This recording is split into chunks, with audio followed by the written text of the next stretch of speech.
ആദ്യം സൗമ്യ, പിന്നെ ജിഷ, ഇപ്പോൾ ഇതാ മിഷേലും. ഇനി ആര്? ഈ ചോദ്യങ്ങൾ നമ്മൾ ഇതിനു മുമ്പും ആവർത്തിച്ചിട്ടുണ്ട്. സൗമ്യയും ജിഷയും അതിദാരുണമായി കൊല്ലപ്പെട്ടപ്പോഴും അതെല്ലാം ഒരു കഥയില്ലാത്ത ചോദ്യമായി ഇന്നും അവശേഷിക്കുന്നു. ഇതിൽ പിടിക്കപ്പെട്ട കുറ്റവാളികൾ ഇന്നും സുഖമായി ജീവിക്കുന്നു. നാളെ ആര് എന്ന ഈ ചോദ്യം ആവർത്തിച്ച ആർക്കെങ്കിലും ഈ ഗതി വന്നുകൂടായികയില്ല. അത് ഇനിയും ഉണ്ടാകാൻ പാടില്ല. നമ്മുടെ അമ്മ പെങ്ങന്മാർക്കായി വളർന്നു വരുന്ന തലമുറയ്ക്കായി ഇനിയും സമൂഹം ഒന്നിച്ചു പോരാടേണ്ടിയിരിക്കുന്നു.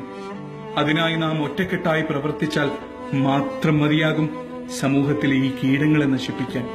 ഇനിയും ഒരു സ്ത്രീയും അപമാനിതരാകാൻ അനുവദിച്ചുകൂടാ.